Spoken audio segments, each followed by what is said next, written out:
Marayna Rodgers arrived in Las Vegas with friends on December 5, 2023, planning to enjoy the city's nightlife. She left her group to meet Sakari, Harnden, and Comanche in Summerlin, but never arrived. On December 7th at 3:32 p.m., Marayna was officially reported missing. Her last known location, at 2:59 a.m. on December 6th, was near a freeway heading towards Reno and California. The Las Vegas Metro Police Department began their investigation using surveillance footage and interviews. Despite these efforts, the details of her disappearance remained a mystery, with the community increasingly involved in the search. As the Las Vegas police began their investigation, following the report of Marayna Rodgers' disappearance, her family's anxiety intensified. With each passing hour devoid of news, the concern escalated, casting a shadow of dread over those who knew her. The investigation, in its nascent stage, grappled with scant clues, focusing initially on Marayna's last known whereabouts. This period was marked by a tense atmosphere, with her loved ones clinging to hope while preparing for any possibility. The community, too, began to take notice as the case of the missing medical assistant from Washington started to unfold under the glaring lights of Las Vegas. The investigation's progression saw the Las Vegas Metro Police combining traditional methods with advanced technology.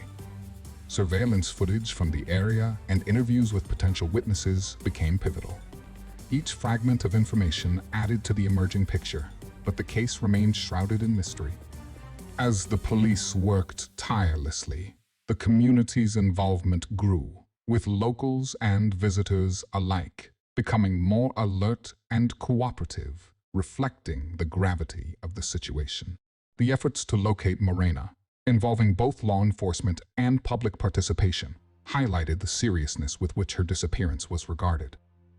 Initially treated as a missing person case, the situation took a grave turn when detectives began suspecting foul play. This transition was marked by the discovery of evidence and circumstances that pointed towards a potential homicide.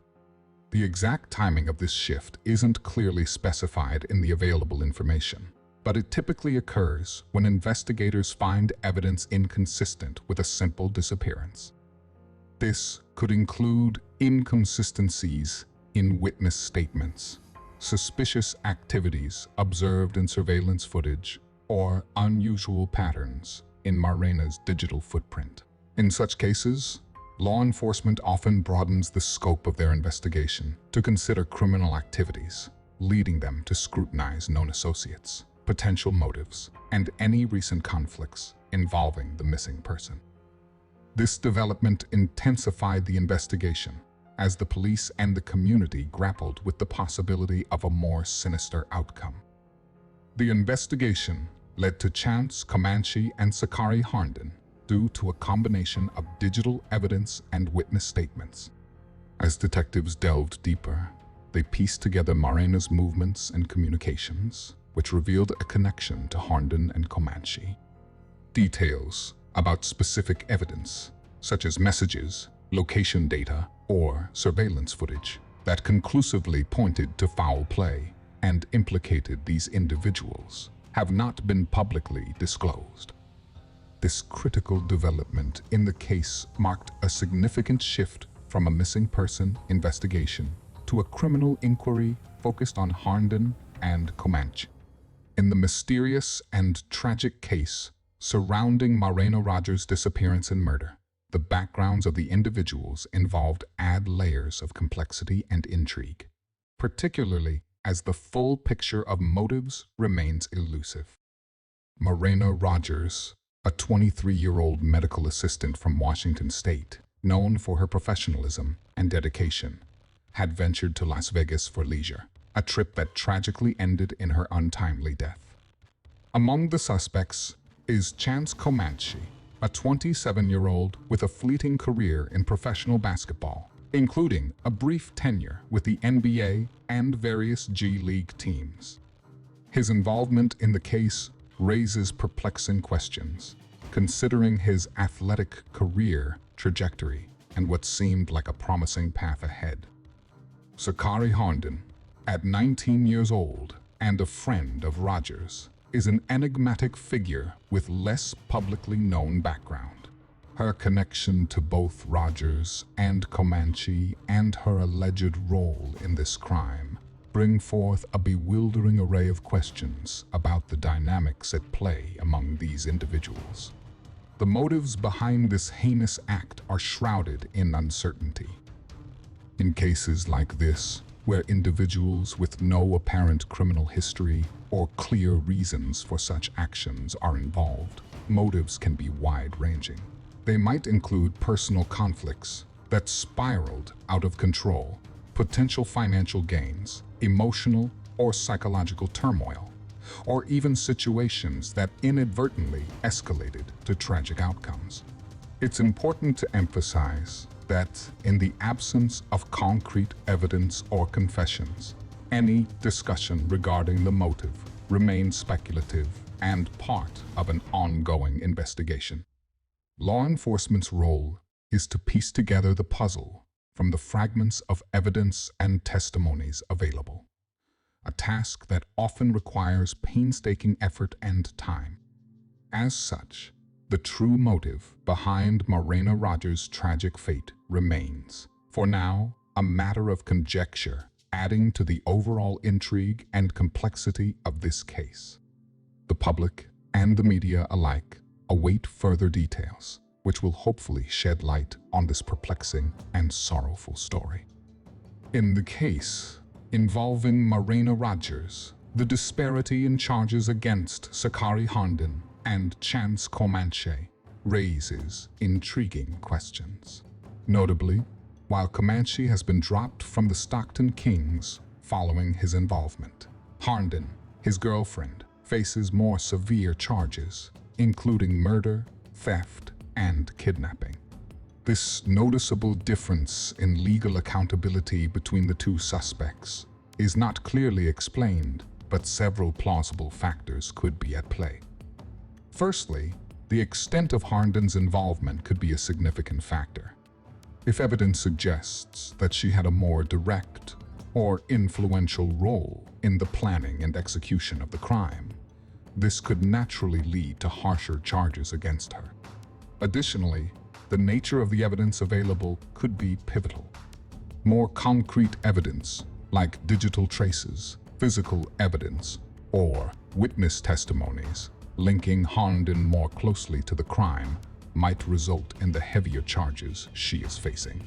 Another aspect to consider is cooperation with law enforcement. If Comanche is cooperating with the authorities and providing valuable information, this could potentially influence the severity of charges against him compared to Harnden. Legal strategies by the prosecution could also be influencing the situation. With more severe charges against Harnden, authorities might be positioning for plea negotiations or aiming to extract more information to strengthen their case against Comanche. Finally, public perception and media attention, especially given Comanche's status as a former professional athlete, might be influencing the narrative of the case. The media's focus can sometimes create a skewed perception of the severity of charges or involvement between different individuals in high-profile cases. In summary, while the reasons for the differing charges between Harnden and Comanche remain unclear, various speculative scenarios can be considered. These range from the degree of involvement and nature of evidence to legal strategies and the influence of public perception.